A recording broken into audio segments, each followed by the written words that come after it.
तो मैं गई थी टूंगनाथ, तो बहुत सारे लोगों ने मुझसे क्वेरी की कि विया पब्लिक ट्रांसपोर्ट हम कैसे पहुंच सकते हैं, क्या बजट लेके चल सकते हैं और कहाँ स्टे कर सकते हैं।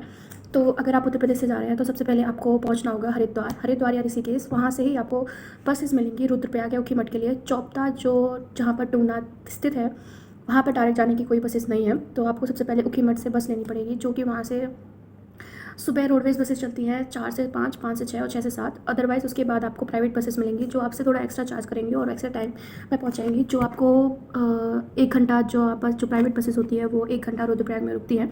तो आप कोशिश कीजिए कि जल्द से जल्द हरिद्वार पहुँचे और वहाँ से सुबह की सबसे पहली बस जो 4 बजे जाती है उसको लें।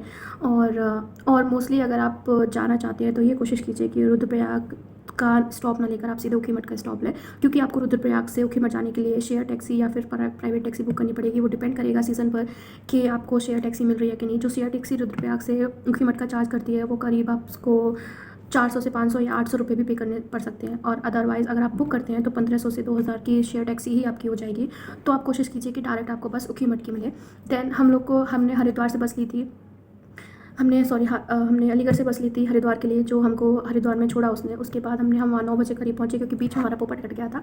हम 8 बजे की बस ली थी हमने अलीगढ़ से, जो कि खुर्जा पर जाके ख़राब हो गई, जहाँ हमको 1:30 बज चुका था। वहाँ से हमने रात को बस ली दिल्ली की, जिसने हमें 4 बजे कश्मीरी गेट छोड़ा। वहाँ से हमने हरिद्वार की बस ली, जिसने हमें 9 बजे जाकर हरिद्वार छोड़ा। 9 बजे के बाद हमें एक प्राइवेट बस मिल गई थी जो डायरेक्टली ऊखीमठ के लिए जा रही थी। उसने हमें ऊखीमठ शाम के 6 साढ़े 6 बजे 6 या साढ़े 6 बजे छोड़ा।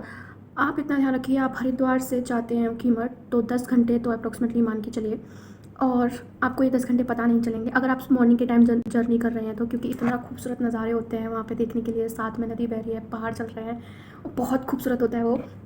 बट अगर आपको हाइट से प्रॉब्लम है या आपको ब्रीथिंग में प्रॉब्लम है, तो अगर आप जा रहे हैं टुंगनाथ या फिर आप सफ़र कर रहे हैं पहाड़ पे, तो आप अपनी प्रिकॉशन साथ में लेके चलें, क्योंकि आपको प्रॉब्लम हो सकती है।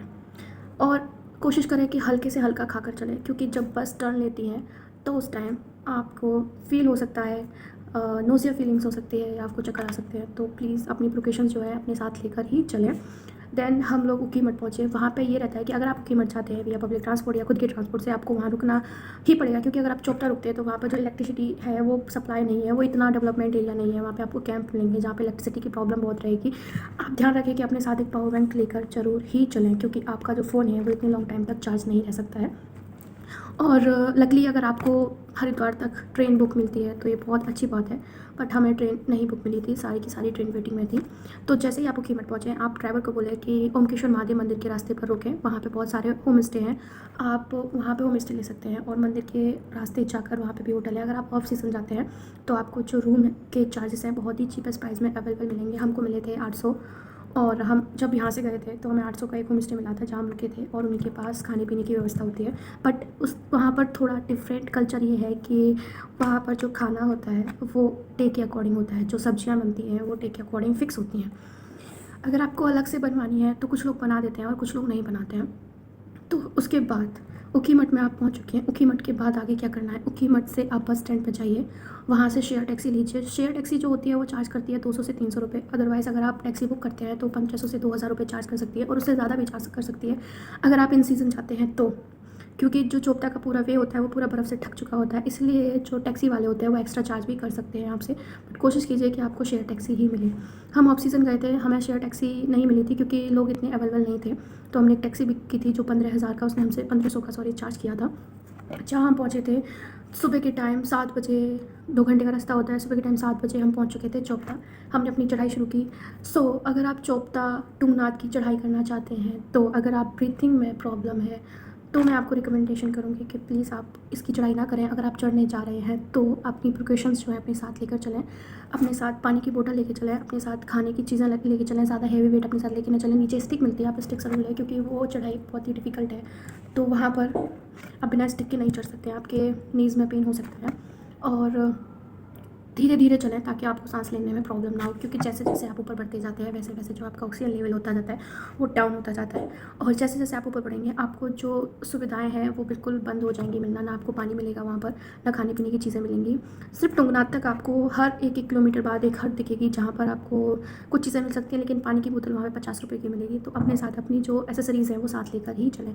अगर आप ऑन सीज़न जा रहे हैं, जनवरी फरवरी के टाइम पर जा रहे हैं, तो अपना बूट लेकर चलें, बट वहाँ पे नीचे बूट मिल जाते हैं रेंट पर। और अगर आप अप्रैल मई में जा रहे हैं तो ध्यान रखें कि अपने साथ अम्ब्रेला या रेनी कोट लेकर चलें, क्योंकि वहाँ पे बारिश कभी भी हो सकती है। तो हमने टुंगनाथ की चढ़ाई की। टुंगनाथ के बाद ऊपर है चंद्रशिला।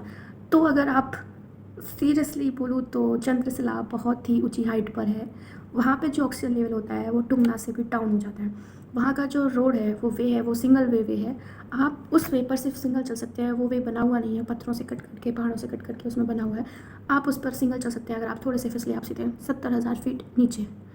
तो अगर आप टुंगनाथ की चढ़ाई कर लें तो चंद्रशिला के लिए सोच समझ कर ही जाएं। अगर आपको प्रॉब्लम है ब्रीथिंग में बहुत बड़ी तो, क्योंकि आप वहाँ पर आप ऊपर जाएंगे तो आपको वहाँ कुछ भी नहीं मिलने वाला है। वहाँ पर जाएँ तो अपने साथ पानी की बोतल ज़रूर रखें और कुछ खाने पीने का सामान रखें। हल्का बैग बहुत हल्का रखें और पानी पीते रहें जब ऊपर चढ़ते रहेंगे, क्योंकि आप जैसे जैसे वहाँ चंद्रशिला पर चढ़ते जाएंगे जो आपका ऑक्सीजन लेवल है वो एकदम डाउन होता जाएगा, चक्कर आने शुरू हो जाएंगे आपको। और उसके बाद आप जैसे ही चंद्रशिला पे पहुंचते हैं आपको इतना खूबसूरत नज़ारे देखने को मिलते हैं। देन उसके बाद हम वापस आएँ तो ये हो गया टुंगनाथ और चंद्रशिला का वे। तो उसके बाद अब मुझसे क्वेरी आई थी कि केदारनाथ कैसे जाना है। तो सबसे लकीली चीज़ हमारे साथ ये हुई थी कि जब केदारनाथ जी के पट बंद होते हैं तो जो केदारनाथ बाबा की मूर्ति होती है वो उखी मठ में ओमकेश्वर महादेव मंदिर है वहाँ पर रखी जाती है।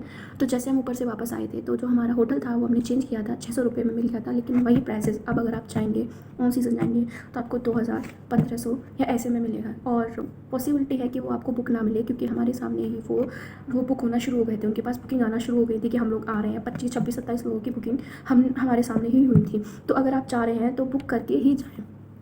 उसके बाद जैसे आप नीचे आते हैं और आपको सीधे उखीमठ से ही टैक्सी या फिर बस मिल जाएंगी गौरीकुंड के लिए, जहाँ आप सीधे पहुँच जाएंगे केदारनाथ। लेकिन अगर आपको ऑफ सीज़न दर्शन करने हैं तो आप उखीमठ आएँ और ओमकेश्वर महादेव मंदिर जाएँ, वहाँ पे आपको केदारनाथ बाबा के दर्शन हो जाएंगे। तो इसके बाद अब बात आती है खर्चे की। तो जैसे आप ट्रेन से आते हैं हरिद्वार तक तो ट्रेन का जो खर्चा होता है वो डिपेंड करता है एक्सप्रेस के ऊपर। 700-600 इतना होता है। अगर आप बस से आते हैं तो आपका जो बस का हरिद्वार, अलीगढ़ से हरिद्वार का रहता है वो 425 रहता है। देन उसके बाद हरिद्वार से वो आगे का होता है तो हमारा अप्रॉक्सीमेटली 3 लोगों का 1090 करके कुछ ऐसे खर्चा आया था। उसके बाद वो डिपेंड करता है कि आप शेयर उखीमठ से चौपटा के लिए वो डिपेंड करता है कि आप शेयर टैक्सी ले रहे हैं या फिर बस कर रहे हैं, वो उसके ऊपर डिपेंड करता है। तो ये उसके बाद अगर आप खुद की टैक्सी बुक कर रहे हैं तो 15,000 या 2,000 तक आ सकता है और उससे ज़्यादा भी हो सकता है। सो ये पूरा है प्लान, ये पूरा बजट है। अगर देखा जाए तो अप्रॉक्सीमेटली आपका ऑन सीज़न खर्चा ज़्यादा आ सकता है, लेकिन आप ऑफ सीज़न जाते हैं तो खर्चा आपका कम आ सकता है। 3,000 3,500 के करीब आपका ये खर्चा पड़ सकता है अगर आप ऑफ सीज़न जाते हैं तो। So that's it.